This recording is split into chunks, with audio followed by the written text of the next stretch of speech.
जय श्री कृष्ण। अविभक्तं च भूतेषु विभक्तमिव च स्थितं भूतभर्तृ च तज्ज्ञेयं रशिष्णु प्रभविष्णु च। अध्याय 13 श्लोक 16। व्याख्या। अविभक्तं च भूतेषु विभक्तमिव च स्थितं। इस त्रिलोकी में देखने, सुनने और समझने में जितने भी स्थावर जंगम प्राणी आते हैं, उन सब में परमात्मा स्वयं विभाग रहित होते हुए भी विभक्त की तरह प्रतीत होते हैं। विभाग केवल प्रतीति का है।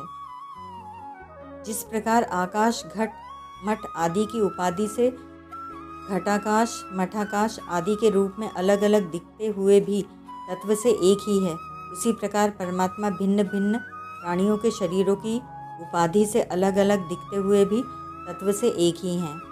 इसी अध्याय के 27वें श्लोक में समम सर्वेषु भूतेषु तिष्ठन्तं परमेश्वरम पदों से परमात्मा को संपूर्ण प्राणियों में समभाव से स्थित देखने के लिए कहा गया है।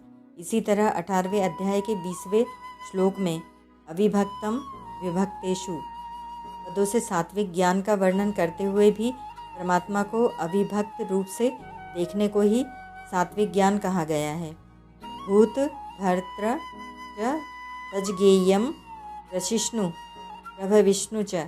इसी अध्याय के दूसरे श्लोक में विद्वी पद से जिस परमात्मा को जानने की बात कही गई है और 12वें श्लोक में जिस ज्ञेय तत्व का वर्णन करने की प्रतिज्ञा की गई है, उसी का यहाँ ब्रह्मा, विष्णु और शिव के रूप में वर्णन हुआ है। वस्तुतः चेतन तत्व परमात्मा एक ही है। वे ही परमात्मा रजोगुण की प्रधानता स्वीकार करने से ब्रह्मा रूप से सबको उत्पन्न करने वाले, सत्वगुण की प्रधानता स्वीकार करने से विष्णु रूप से सबका भरण पोषण करने वाले और तमोगुण की प्रधानता स्वीकार करने से रुद्र रूप से सबका संहार करने वाले हैं। तात्पर्य है कि एक ही परमात्मा सृष्टि पालन और संहार करने के कारण ब्रह्मा, विष्णु और शिव नाम धारण करते हैं।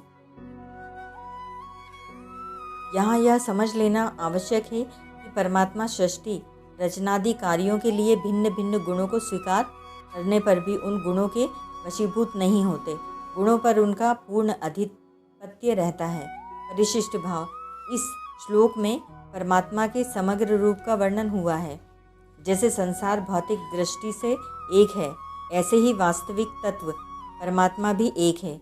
अविभक्त है, परंतु जैसे संसार पांच भौतिक दृष्टि से एक होते हुए भी अनेक वस्तुओं, व्यक्तियों, जड़, चेतन, स्थावर, जंगम आदि के रूप में दिखता है, ऐसे ही परमात्मा एक होते हुए भी अनेक रूपों में दिखते हैं। तात्पर्य है कि परमात्मा एक होते हुए भी अनेक है और अनेक होते हुए भी एक है। वास्तविक सत्ता कभी दो हो सकती नहीं, क्योंकि दो होने से असत आ जाता है। उत्पन्न करने वाले भी परमात्मा हैं और उत्पन्न होने वाले भी परमात्मा हैं।